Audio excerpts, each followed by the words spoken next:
خلاصہ میں دو چیزیں موضوع والی، تیسری چیز ہے شکوہ مشرکین،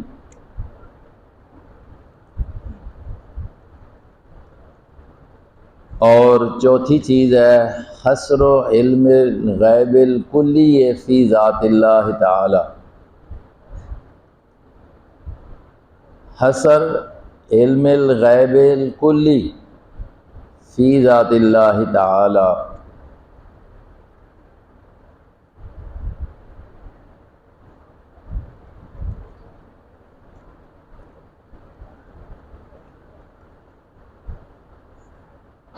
الم تر ان الفلک تجری فی البحر بنعمت اللہ، یہ ہے توحید کی دلیل عقلی نمبر 7۔ آپ نے سورت کے شروع میں خلاصہ میں یہ بات پڑھی تھی کہ اس سورت میں اس بات توحید کے لیے 8 دلائل عقلیہ بیان ہوں گے، تو یہ دلیل عقلی نمبر 7 ہے۔ تو ربط بھی آ گیا، پیچھے بھی دلائل بیان ہو رہے ہیں عقلیہ، اور یہاں سے بھی اس رکوع میں 2 دلیلیں آ رہی ہیں، دلیل عقلی 7 نمبر اور 8 نمبر۔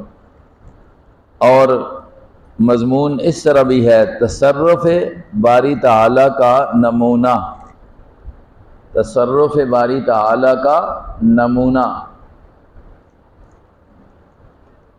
الم ترى، کیا نہیں دیکھا تو نے؟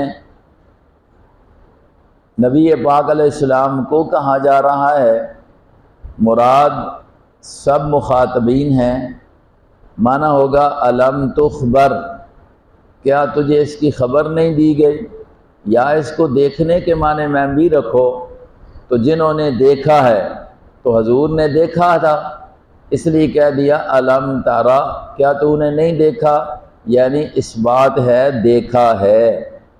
تو یا عام طور پر یہ تارا کا معنی آتا ہے، جیسے الم ترى کیف، کیا تو نے نہیں دیکھا کیسے ہوا اصحاب فیل کے ساتھ۔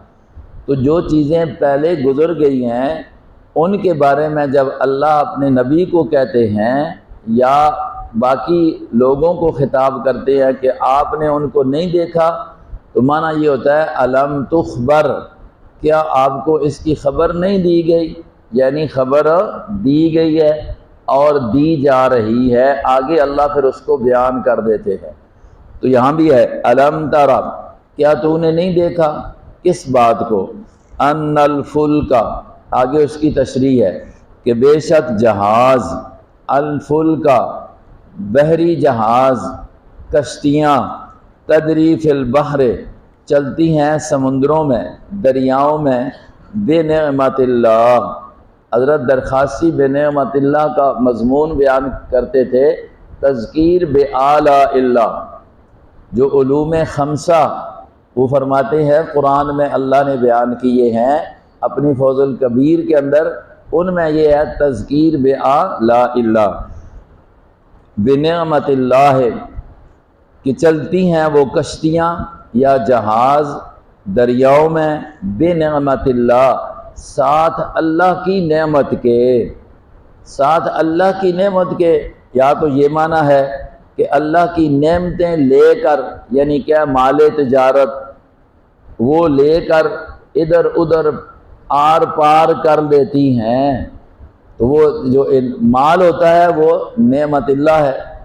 یا یہ ہے بنعمت اللہ، بوجہ اللہ کی نعمت کے، یعنی یہ اللہ کے انعام ہے کہ کشتیوں کو اللہ نے اپنی قدرت کے ساتھ چلایا اور تمہیں ان میں بٹھا کر تمہارا مال ادھر ادھر پہنچا دیا، یہ اللہ کا فضل ہے۔ لیریکم من آیاتی، حکمت اجرائے فلک، کیوں اللہ ان کشتیوں کو چلاتے ہیں اپنی قدرت سے؟ لیریکم، تاکہ وہ اللہ دکھائے تم کو، من آیاتی ہی، نمونہ قدرت، اپنی قدرت کی نشانیاں، اپنی قدرت کی نشانی اللہ تمہیں دکھائے۔ ایک تو یہ ہے، یہ بھی نشانی ہے کہ اس طرح اتنا ایک پانی جتنا نرم ہوتا ہے اور اتنا ثقیل اور بوجھل لوہا کشتی کا اور جہاز کا اس کے اوپر تیر رہا ہے، تو یہ اللہ کی قدرت کے ساتھ ہی ہو رہا ہے نا کہ پانی پر وہ تیر رہا ہے۔ اور یا قدرت کا نمونہ وہ بھی ہے کہ ادھر سے پار چلے گئے، وہاں قدرت کے نمونے دیکھے، اللہ کی یہ قدرت ہے۔ ان فی ذالک، یہ ہے شفقت خداوندی، بے شک اس میں لآیات، البتہ نشانیاں ہیں، قدرت کی نشانیاں ہیں، لکل صبار شکور، مستفیدین من الآیات کا بیان۔ نشانیاں تو سب کے لیے ہوتی ہیں، لیکن نشانیوں سے عبرت پکڑنا اور ان سے نصیحت حاصل کرنا یہ کون کرتے ہیں؟ لکل صبار، ہر وہ جو صبار صبر کرنے والے، شکور قدردان ہوتے ہیں۔ صبار یہ مطلب جہاز میں، کشتی میں ظاہر بات ہے کہ ایک ڈر تو ہوتا ہے کہ کہیں ڈوب نہ جائے، تو وہاں اس میں بھی وہ صبار ہیں، اللہ کی قدرت پر بھروسہ کیے ہوتے ہیں، اور انعامات خداوندی کی قدر کرنے والے، ان کو آیات خداوندی سے فائدہ ہوتا ہے، یعنی فائدہ لیتے وہ ہیں۔ یہ ساری نشانیاں تو سب کے لیے ہیں، جیسے قرآن آتا ہے نا سب کے لیے، لیکن ھدی للمتقین معنی کیا کیا جاتا ہے؟ فائدہ لیتے کون ہیں؟ متقین ہیں۔ وَإِذَا غَشِيَهُم مَّوْجٌ كَالظُّلَلِ، یہ ہے شکوہ مشرکین، یا لکھو شکایات و جوابات مشرکین، شکایات و جوابات مشرکین۔ شکوہ کیا ہے کہ دیکھو یہ ساری قدرت اللہ کی چلتی ہے، لیکن ان کا حال یہ ہے کہ جس وقت یہ دریا کی موجوں میں پھنس جاتے ہیں، جن کو مسئلہ توحید سمجھایا جا رہا ہے، باہر ہوتے ہیں تو پھر اللہ کے غیر کو پکارتے ہیں، لیکن جب دریا میں پھنس جاتے ہیں نا تو پھر وہاں یہ بھی کہنے لگ جاتے ہیں کہ اب صرف کس کو پکارو؟ اللہ کی ذات کو پکارو۔ یہ اس دور کا مشرک جا اس حالت میں جب پھنستا تو یہ کہہ دیتا کہ اب دعوا اللہ مخلصین لہ الدین، پیچھے بھی گزرا ہے فَإِذَا رَكِبُوا فِي الْفُلْكِ دعوا اللہ مخلصین لہ الدین۔ وَإِذَا غَشِيَهُمْ، اور جس وقت غاشیہم ڈانپتی ہے ان کو موج، کالظلل، مثل کس کے؟ بادلوں کے، یعنی بڑی بڑی موجیں آ جاتی ہیں، تو دعوا اللہ، پھر یہ مشرک بھی پکارنے لگ جاتا ہے اللہ کو، مخلصین، خالص کرتے ہوئے، لہو، اس کے لیے، الدین، پکار کو خالص کرتے ہوئے اس کے لیے دین کو۔ تو اصل پکار الدعاء هو العبادہ، تو یہ عبادت ہے دعا، تو یہ پھر خالص کس کے لیے کرتے ہیں؟ پھر اللہ ہی کے لیے کرتے ہیں، اور کہتے ہیں اب وہ اللہ بڑا ہی بچائے گا، جو بڑا رب ہے۔ دیکھو نا، یہ نہیں سوچتے کہ جب یہاں یہ اللہ سب کچھ کرتا ہے تو پھر باہر بھی تو اللہ، یہ اللہ شکوہ کرتے ہیں۔ فَلَمَّا نَجَّاهُمْ إِلَى الْبَرِّ، ہاں جی چلو کشتی میں سے جب سوار ہو کر باہر نکلتی ہیں پھر آگے اقسام بن جاتی ہیں، انسانوں کی پھر آگے اقسام ہیں، بچنے والے، دریا سے نکل کر باہر آنے والے، پھر کیا ان کی دو قسمیں آ گئیں۔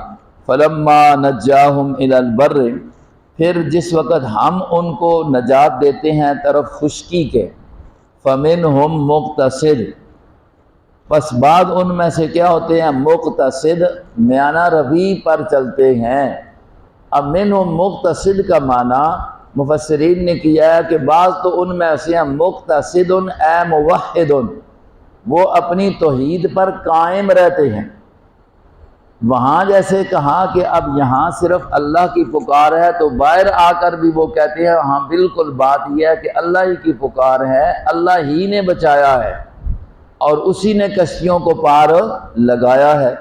لیکن وما یجحد بآیاتنا، ایک تو وہ ہیں جو مقتصد ہیں، اور ایک وہ ہوتے ہیں کہ باہر آ کر کہتے ہیں کہ نہیں بس یہ ہوا تھا، وہ بکرا نہیں دیتا ہے آپ، وہ پہنچ آیا جی، پار لگا کشتی یا معین الدین چشتی یہ تو باہر بھی اور وہاں بھی یہی کہتے ہیں۔ تو وہ جو مکے والے مشرک تھے، کم از کم ان کو دریا میں یہ فکر لگ جاتی تھی اور سمجھ آ جاتی تھی کہ یہاں پہنچنے والی سرکار صرف کون ہے؟ اللہ کی ہے۔ لیکن اس کے باوجود وہ مشرک ہی ہیں، اس کے باوجود وہ مشرک ہی ہیں، اور جو باہر بھی اور دریا میں بھی مصیبت میں پھنسے ہوئے بھی غیر اللہ کو پکارے، تو وہ نہیں جی یہ تو کہیں جی مشرک نہیں ہے، نہیں سمجھ آئیے۔ اب دیکھیں نا، مکے والے تو جب پھنس جاتے ہیں تو وہ کہتے ہیں مخلصین لہ الدین، صرف کس کو پکارو، اور یہ ہمارے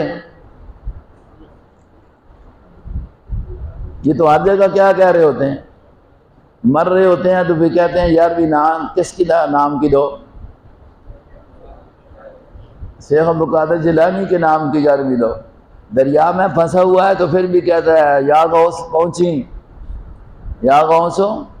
وہ واقعہ لکھا ہے ملفوظات میں مولوی احمد رضا خان نے، اور بریلویوں نے اس کو کئیوں نے نقل کیا ہے اور بیان بھی کرتے ہیں کہ ایک دفعہ دریا میں جا رہے تھے اور ایک بزرگ بھی ساتھ تھا، تو وہ جاتے جاتے جس وقت کچھ مسئلہ بنا تو اس نے پیر کو کہا، مرید کو کہا ہوا تھا کہ تم غوث اعظم کو پکارتے جاؤ، اور جس وقت تھوڑا سا کام خراب ہوا تو خود پیر صاحب کہنے لگا یا اللہ بچاویں۔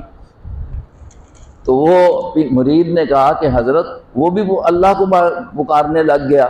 تو پیر صاحب نے کہا کہ یہ کیا کرتا ہے، میں نے تجھے کیا کہا تھا؟ اس نے کہا حضرت آپ جو اللہ کو پکار رہے ہیں تو میں نے، اس نے کہا اللہ کو پہنچنے کے لیے درمیان میں بندے کی ضرورت ہے، اس لیے تو ابھی اللہ کو نہیں پکار، تو کس کو؟ غوث اعظم ہی کو پکار۔ تو جو یہ تعلیم دے رہے ہیں تو وہ پھر بھی کیا ہے؟ مشرک نہیں ہے۔ اور مکے والوں کا کیا قصور ہے کہ وہ ایسی حالت میں خالص اللہ کو پکارے اور پھر وہ بھی پھر کیا ہے؟ مشرک ہی ہیں۔ تو یہ کچھ تھوڑا سا عقل کو لگائے تو پتہ چل جاتا ہے نا کہ شرک کیا ہے اور غیر شرک کیا ہے۔ تو فرمایا کہ فَلَمَّا نَجَّاهُ مِنَ الْبَرِّ، جس وقت ہم ان کو نجات دے دیتے ہیں طرف خشکی کے، تو پس بعد ان میں تو مقتصد میانہ روی پر چلتے ہیں، درمیانہ راستہ اختیار کرتے ہیں، اور درمیانہ راستہ سے مراد ہے حق کا راستہ۔ اور اس لیے مقتصد کا معنی مفسر نے کیا ہے موحد، وہ اپنے توحید پر قائم رہتے ہیں۔ وما یجحد، شکوہ اور نہیں انکار کرتا ہماری ایتوں کا، الا کل ختار کفور، مگر ہر وہ ختار، ختار کا معنی خدا، دھوکے باز، ختار کا معنی انکار کرنے والا، کفور ناشکرہ۔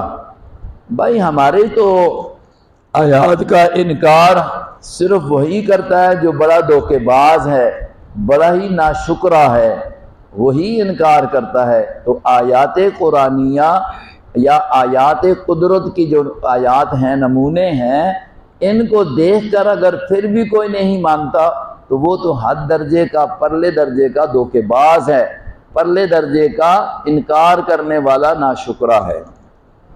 یا ایھا الناس اتقوا ربکم، یہ ہے تخفیف اور تذکیر بما بعد الموت۔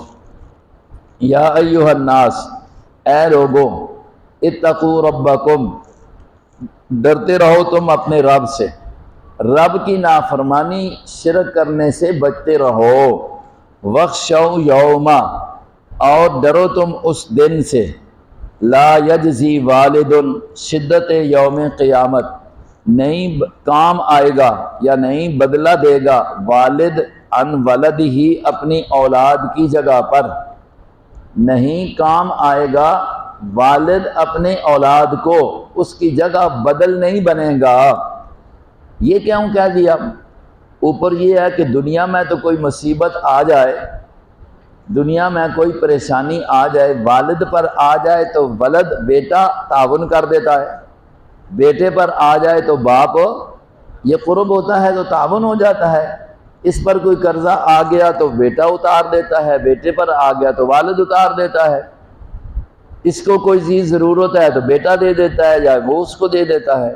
کل قیامت میں یہ نہیں ہوگا، وہاں پر اولاد باپ کو، باپ اولاد کو دنیا کا مال و متاع یہ کام نہیں آئے گا۔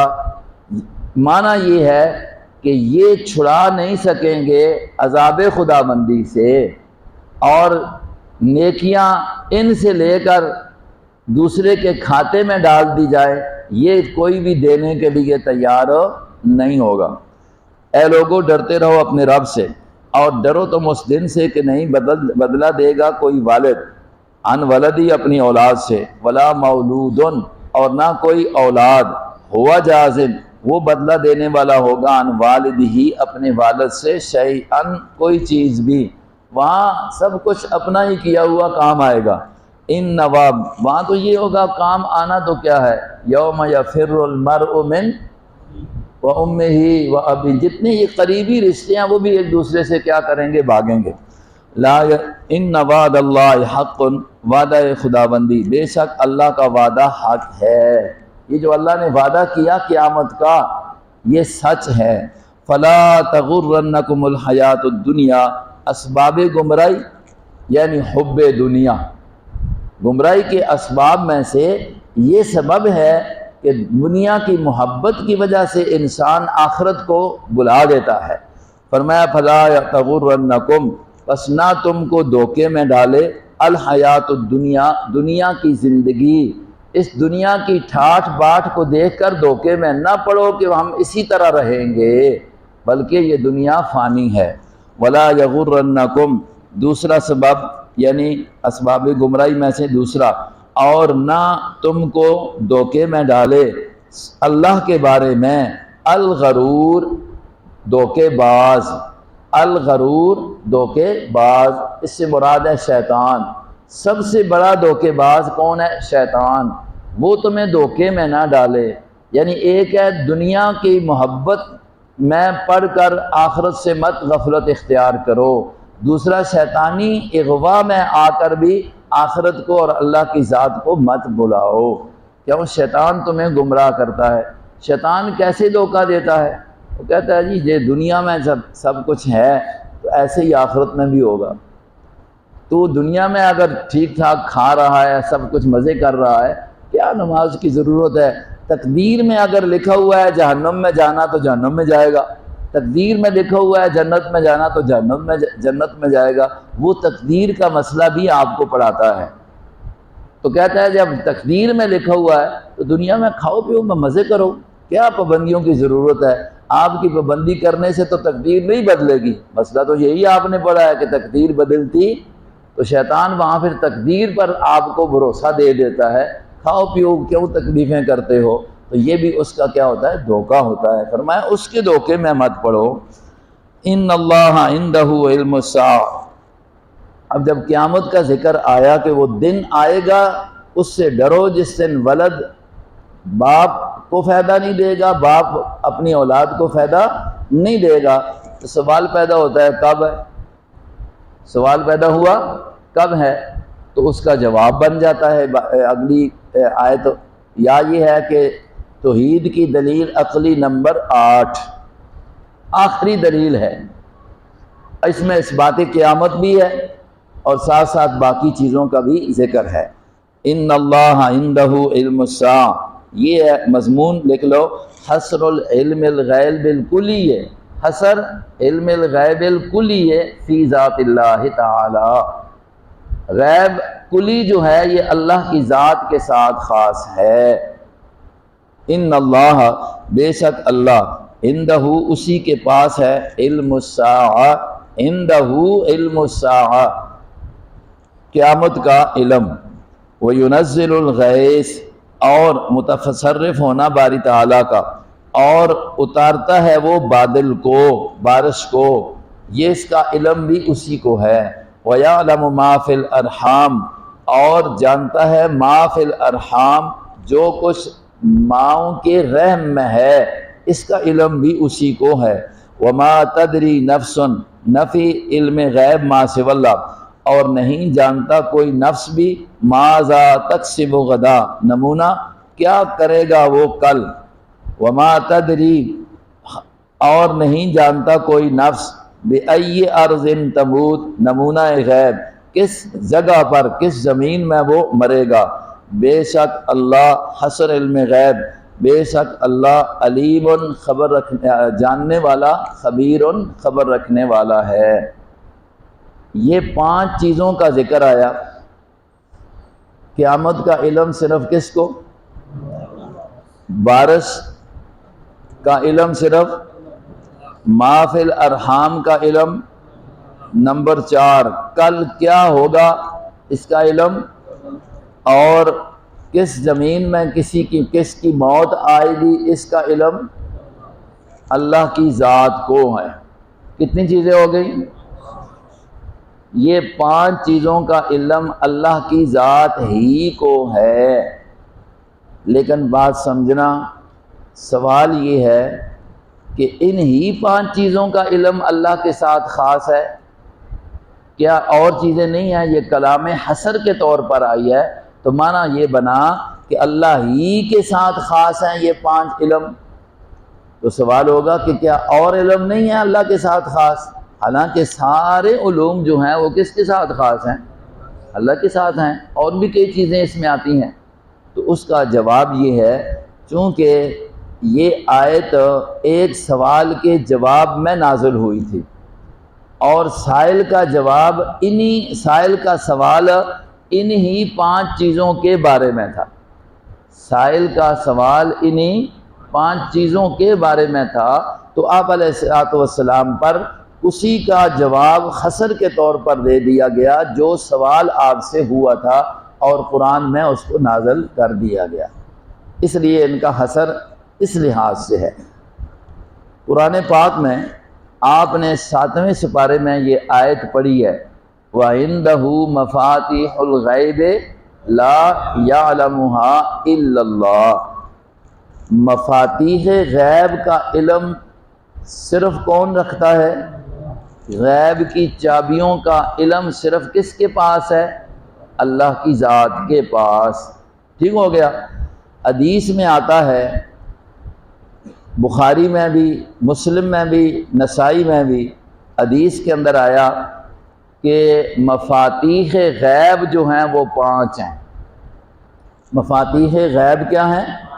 5 ہیں، اور وہ یہی ہے، آیت پڑھ کر صحابی رسول یہ بیان کرتے ہیں کہ مفاتیح غیب یہ 5 ہیں، ان اللہ عندہ علم الساعہ وینزل الغیث۔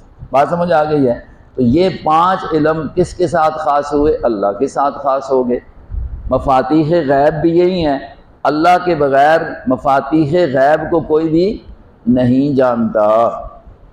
اب جب یہ بات آتی ہے تو کچھ بریلوی طبقہ، وہ حدیث پاک بخاری وغیرہ میں آتی ہے کہ اللہ نے خزائن الارض، مفاتیح و خزائن الارض کی چابیاں دینے کا نبی سے وعدہ کیا۔ تو یہ کہتے ہیں دیکھو جی تم کہتے ہو تو یہ اللہ نے چابیاں زمین کی دے دی نا، خزائن ارض کی چابیاں دے دیں، تو دیکھو خزائن الارض کی چابیاں اور ہیں اور مفاتیح الغیب اور ہیں۔ اس لیے اس سے استدلال کر کے دلیل بنانا کہ نہیں ان 5 چیزوں کا بھی علم دے دیا، وہ خزائن الارض ہے، یہ مفاتیح الغیب ہیں، یہ 5 چیزیں۔ اس مسئلے پر کہ علم غیب یہ صرف خاصہ خداوندی ہے، اور خاصہ کی تعریف آپ نے اپنی کتابوں میں پڑھی ہے، ما یوجد فیہ ولا یوجد فی، یہ پڑھی ہے نا تعریف نا۔ تو جب خاصہ خداوندی ہے تو پھر یہ اللہ کے ساتھ خاص ہے۔ حدیث پاک میں حضرت عبداللہ ابن عباس سے، حضرت ابو ہریرہ رضی اللہ عنہ سے، عبداللہ ابن عمر سے، اور اس کے بعد تابعین، تبع تابعین سے بخاری میں، مسلم میں، نسائی میں یہ حدیثیں موجود ہے، اور علامہ قرطبی وغیرہ نے یہاں تک لکھ دیا کہ ان مفاتیح غیب کا علم اللہ نے نہ کسی نبی مرسل کو دیا، نہ کسی ملک مقرب کو دیا، اور جو یہ کہے کہ یہ علم اللہ نے کسی کو دے دیا ہے، علامہ قرطبی نے لکھا ہے کہ فقد کفر، اس نے یہ کہہ کر کفر کیا۔ کیوں کفر کیا؟ کہ قرآن کی آیت کا اس نے کیا کر دیا؟ انکار کر دیا۔ یہ باتیں آپ کو تفاسیر میں بھی، اور خاص کر حضرت شیخ کی شیخ القرآن رحمہ اللہ کی تفسیر کا جو مقدمہ ہے جواہر القرآن کا، اس میں بڑی تفصیل کے ساتھ باحوالہ چیزیں ملیں گی۔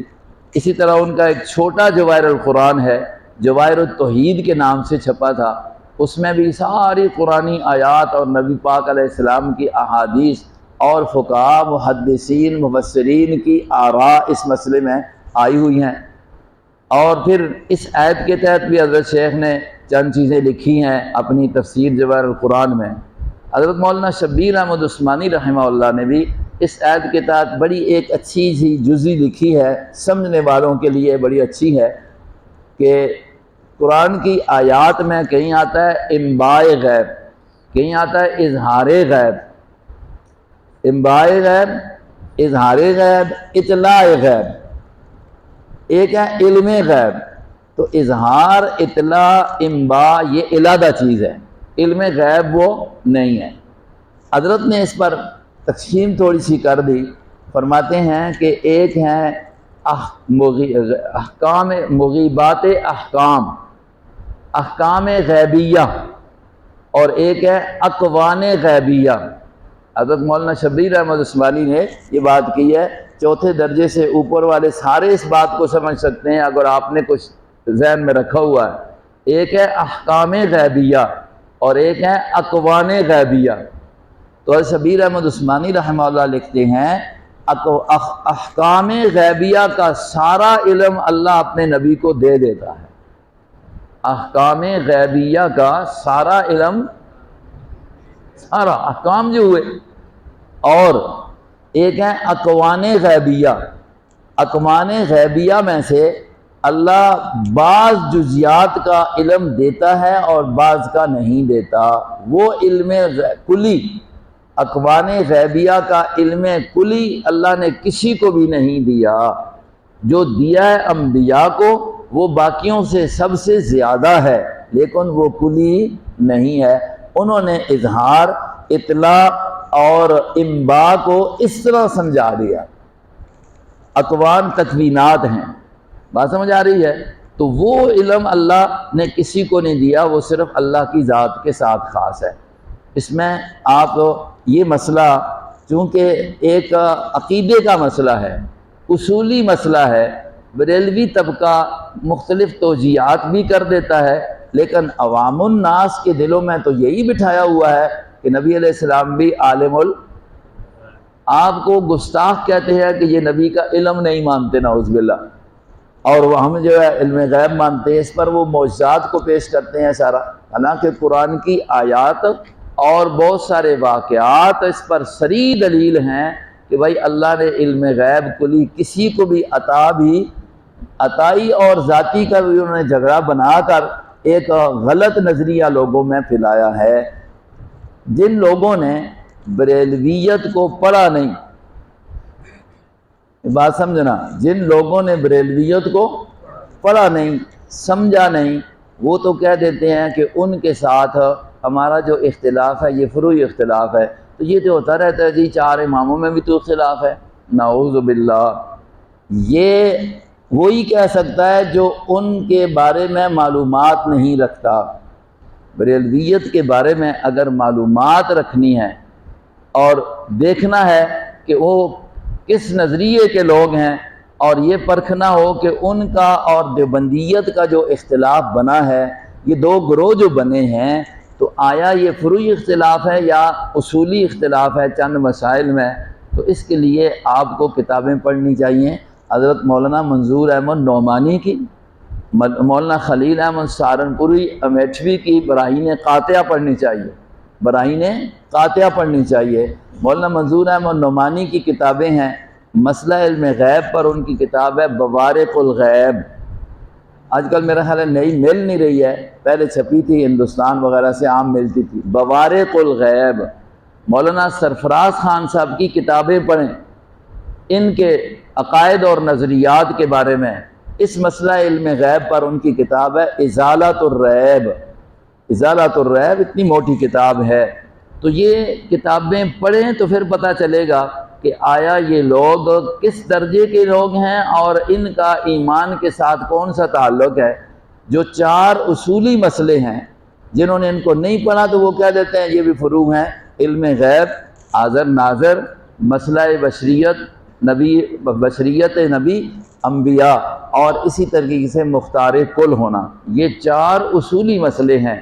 وہ آپ کے عقائد پر بحث کرتے ہیں، وہ عبارات کے حوالے سے وہ ان کا اپنا نظریہ ہے، لیکن ان مسائل میں یہ اصولی طور پر ہمارا ان کے ساتھ کیا ہے، اختلاف ہے۔ لیکن یہ لفظ بریلوی کا یہ معنی نہیں ہے کوئی ایک دیہاتی مولوی ہے اور وہ کچھ بدعات اور رسومات میں لگا، اس کو پتہ ہی نہیں ہوتا، کہتے اس کو بھی رسموں کی وجہ سے بریلوی کہہ دیتے ہیں۔ نہیں، بریلوی دیوبندی تو ایک جگہ کے نام ہیں، اس طرف منسوب ہو گئے۔ اصل بات کس کی؟ عقائد کی ہے۔ جو عقائد ان کو مولوی احمد رضا خان یا اس کے شاگردوں نے، اس کے شاگردوں میں خاص نعیم الدین مراد آبادی ہے، اس کے شاگردوں میں انوار ساتیہ کا مصنف ہے، اس کے شاگردوں میں خاص کر اور صحیح ماننے والوں میں ایک مولوی سردار گزرا ہے، جس کے ساتھ فیصل آباد میں رہا، جس کے ساتھ مولوی منظور احمد نعمانی صاحب رحمہ اللہ کا مناظرہ بھی ہوا تھا، خاص بریلی شہر میں۔ تو یہ لوگ اصل جو ہیں وہ عقائد بریلویت والے ہیں، جو ان کے عقائد کو اپنائے وہ اصل بریلوی ہے۔ باقی عام عوام کی بات یہ نہیں ہوتی ہے، ان عقائد کی بنا پر دیکھا جائے گا کہ یہ مسئلہ ان میں ہے کہ نہیں ہے، پھر اس پہ حکم کیا لگتا ہے اس مسئلے پر۔ تو اس کے بارے میں حضرت عائشہ صدیقہ کا رضی اللہ عنہا کا تو فتویٰ خود موجود ہے۔ جو بندہ یہ کہے کہ اللہ نے اپنے نبی کو قیامت کا علم دے دیا ہے، عائشہ فرماتی ہیں فقد اعظم الفریۃ علی اللہ، اللہ پر اس نے بہت بڑا جھوٹ باندھا، اس لیے کہ اللہ تو کہتے ہیں کہ قیامت کا علم میں نے کسی کو، اس پر یسألونک عن الساعۃ قل انما علمها عند اللہ، یہ ساری آیات ہے۔ قیامت ایک چیز ہے، فرد ہے، اس کا علم اللہ نے کسی، یہ اللہ کی ذات کے ساتھ خاص ہے۔ کیا معنی؟ اس کی تعیین کا علم کہ کس سال یہ قیامت آئے گی، علامات تو بتا دیں، یہ بھی بتا دیا محرم ہوگا، 10 تاریخ محرم کی ہوگی، جمعے کا دن ہوگا، لیکن یہ نہیں بتایا کہ یہ کون سا سال ہوگا۔ اس کے علاوہ باقی چیزیں جو ہیں نا وہ جمع ہیں، ان کی بعض جزیات اللہ بتا دیتے ہیں، بعض جزیات کلی نہیں ہیں، بعض جزیات، جیسے کہ بارش ہے، اب موسمیات والے خبر تو دے دیتے ہیں، تو لوگ یہ بھی کہتے ہیں جی وہ عالم الغیب ہے، قرآن یہ کہتا ہے کہ بارش کا علم کسی کو نہیں ہے، اور وہ تو کہتے ہیں کل ہوگی تو بعض اوقات ہو جاتی ہے، تو ان کو علم ہو گیا، یہ علم غیب نہیں ہے۔ ان کو بھی بعض جزی کا تجربے سے ہوا ہے، وہ علم یقینی نہیں ہوتا، کبھی لگ جاتی ہے بات اور کبھی، وہ تو اسباب کے تحت ہے، وہ تجربے سے کرتے ہیں۔ ایسے ہی جی دیکھو جی، ماں کے پیٹ میں قرآن کہہ رہا ہے کہ کوئی نہیں جانتا کیا چیز ہے، تو بات یہ ہے کہ کلی طور پر اس کی حقیقت کو کوئی نہیں جانتا۔ یہ الٹرا ساؤنڈ کیا تو پتہ لگ گیا جی بچہ ہے کہ بچی ہے، لیکن کئی مرتبہ دیکھا گیا کہ الٹرا ساؤنڈ غلطی بھی کر دیتا ہے، وہ بتا دیتا ہے کہ یہ بچہ ہے اور بعض اوقات ہو جاتی ہے کیا۔ تو یہ قطعی علم جو ہے ان چیزوں کا سب کا کلی اللہ نے کسی کو نہیں دیا، ان کی بعض جزیات کا جو ہے وہ اللہ نے جس چیز کو دیا جتنا، یہ مخلوق میں بھی آ جاتا ہے۔ تو تخصیص ہوگی کلیت کے لحاظ سے، تخصیص کس کے لحاظ سے ہوگی؟ کلیت کے لحاظ سے ہوگی۔ اس لیے اس مسئلے میں اپنے بزرگوں کی کم از کم نظریات اور دوسرے طبقے کے نظریات پڑھیں اور پھر فیصلہ کریں کہ یہ جو اختلاف ہے ان کے ساتھ اصولی ہے یا غیر اصولی ہے۔ تو حقیقت یہ ہے جنہوں نے پڑھا، اب جی فلاں کراچی کے مولوی صاحب نے بھی کہہ دیا جی کہ یہ جو ہے جی اختلاف ان کے ساتھ، اب کراچی والوں کے اندر معاملات ہیں، یہ تو مسائل پنجاب میں آ کر دیکھو کہ یہ لوگ کیا کر رہے ہیں، اور اسی طریقے سے بعض سندھ کے جاہل لوگوں کے پاس چلے جاؤ پھر پتہ چلے گا۔ شہر میں آپ کو مسجد مل گئی ہے، پڑھے لوگوں کے ساتھ آپ کا معاملہ آ گیا ہے، آپ کہتے ہیں میرے پاس تو 100 نمازی آ رہا ہے، ان کا تو یہ نظریہ نہیں ہے، یہ تھوڑا بہت اختلاف ہے جی، تو آپ کو تو وہ اپنی مسجد کے ماحول پر رہنا چاہیے نا، اپنے مدرسے کے ماحول پر۔ کراچی والوں نے یہ نہیں دیکھا، اکثریت نے، اس لیے وہ کہہ دیتے ہیں جی بریلیوں کے ساتھ کوئی اتنا اختلاف ہو نہیں ہے، چھوٹا موٹا ہے۔ جاؤ پنجاب میں ادھر آؤ، اس پر تو مناظرے ہوئے اور اس پر کتنی کتنی کتابیں لکھی ہوئی ہیں، اس لیے صحیح اس کا حل عقائد کی کتابیں بھی عقائد پر لکھی مولانا سرفراز خان صاحب نے، اور باقی بدعات پر بھی ان کی بڑی اچھی معلوماتی کتابیں ہیں ان مسائل پر۔ الحمد للہ